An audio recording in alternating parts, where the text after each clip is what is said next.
Right now at 6, more delays for some students displaced by January's ice storm. How could there not be huge learning loss after this year? Plus, behind the high-stakes pursuit of a wanted murder suspect with a toddler in the car. The goal of this operation from the moment it began was to bring Roman home safely.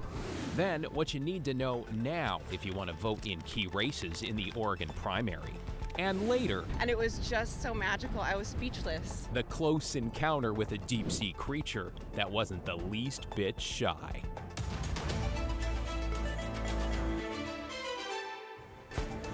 Thanks for joining us. I'm David Molko. We begin at 6 with some Portland families saying they are fed up by constant delays. 3 months after January's ice storm hit a number of schools hard, displacing hundreds of students. And this evening, it appears once again there are new issues. Thomas Schultz is here. Thomas, this does not sound good. No, David, it's not. And both Markham Elementary and Robert Gray Middle School are dealing with issues like burst pipes and asbestos. And now families have learned there's more problems. For kids, school is a place to make friends, try new things, and learn. Though this year, it almost feels like we're asking him to go to a desk job at 12 years old. Lacey White's son goes to Robert Gray Middle School. Sort of. For 3 months, he's learned in these Jackson Middle School common areas after January ice storms damaged his school.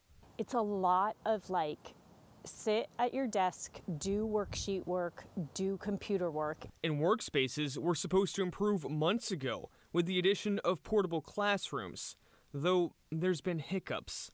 In a letter to families, PPS says PGE thought Portland Public needed repair jobs instead of portable installations, possibly creating weeks of more delays. Portland Public officials were not available for an interview, though in a letter to families say they're working hard to get students back to their buildings, and in the meantime, into portables. They're going to try to get generators. And Portland Public officials told us it's not yet known if Robert Gray kids will take end-of-year standardized tests.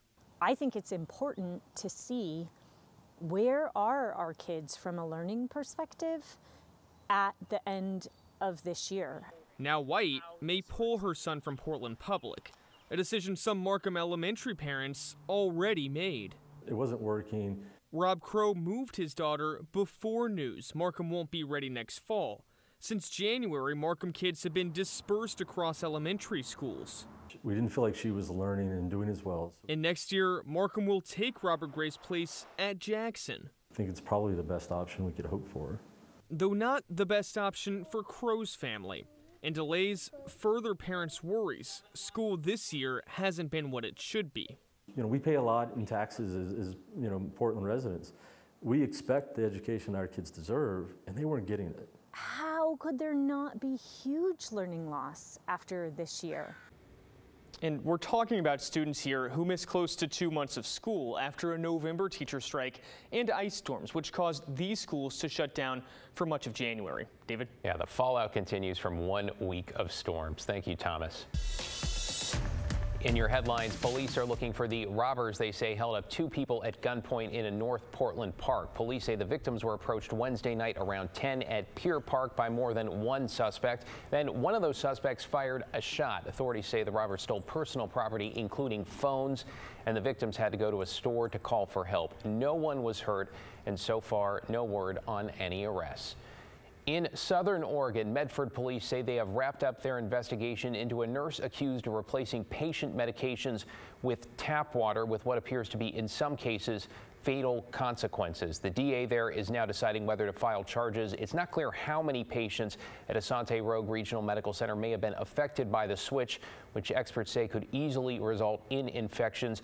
At this time, the nurse has not been named a suspect, but she has voluntarily refrained from practicing.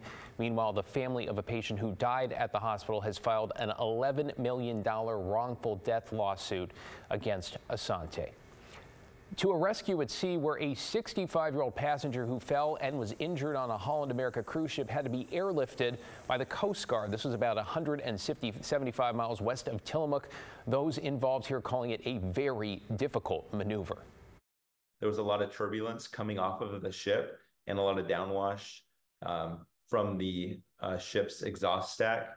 So that made it a real real challenging to maintain a steady hover. A lot of teamwork there. A paramedic and a nurse from the Life Flight Network also helped with the rescue. The passenger was taken to OHSU in Portland and is now recovering.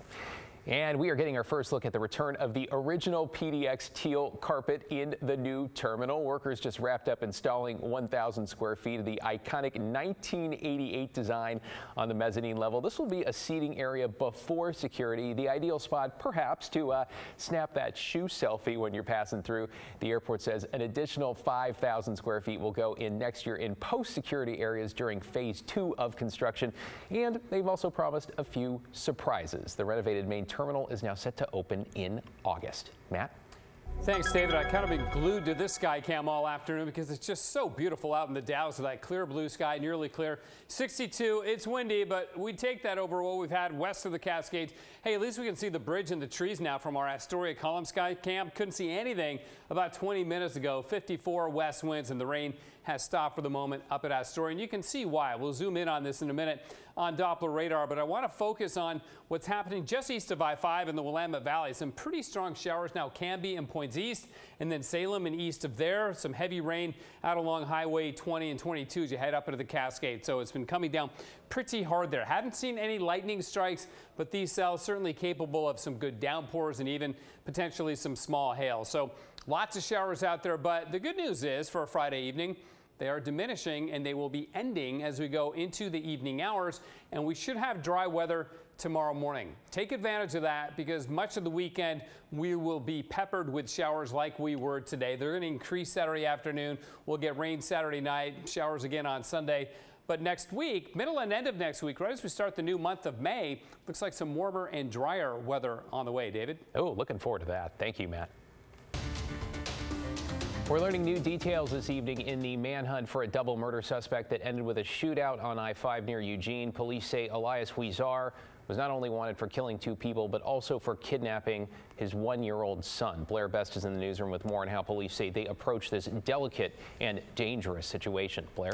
Well, David, the fact that a 1-year-old boy was in the car with Huizar during the chase added another layer of difficulty for police. While catching and stopping the suspect was their main goal, they had to do so in a way that would not injure the child.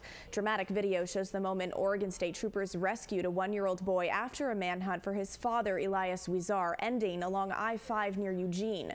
Huizar ultimately killed himself after a shootout with police. Now, leading up to this, police say he shot and killed his ex-wife and also killed a 17-year-old. The teenager was the mother of their 1-year-old son, Roman. Protecting the child was a top concern for state troopers. You have a strong likelihood that Roman could be in between you and the suspect when you're firing versus off to the side. Either way, you know, the decisions they're making are coming at a split second, and it's a game of inches.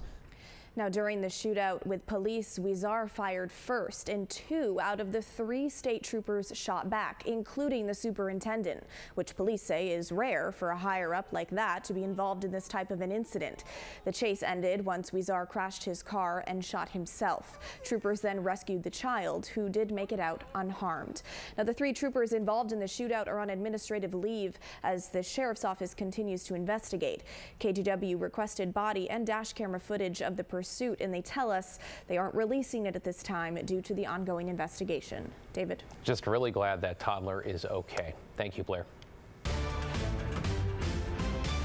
We are less than a month away from the Oregon primary, with voter pamphlets now in the mail and being delivered throughout the state. Ashley Graham shows us how local elections officials are gearing up and what you need to know to make sure you get the ballot you want.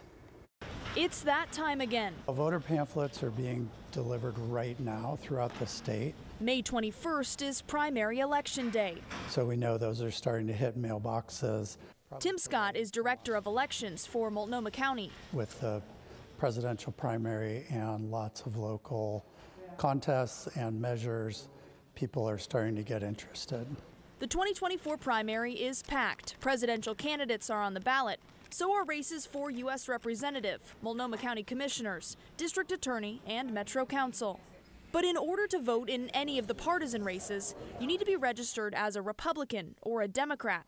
That's because Oregon is a closed primary state. So if you're registered with a minor party or are a non-affiliated voter, You won't see president or any of the other partisan contests on your ballot. If you need to register to vote or check on your party affiliation, you can do it in person, but you don't have to. You can also go on your phone to OregonVotes.gov.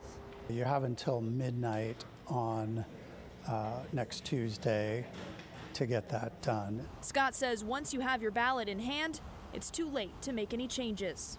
Ballots will go in the mail for local voters starting on Wednesday next week. If you're wondering about City of Portland races for mayor and city council, those aren't included in the primary election this year. With ranked choice voting, all candidates will appear on the ballot this November.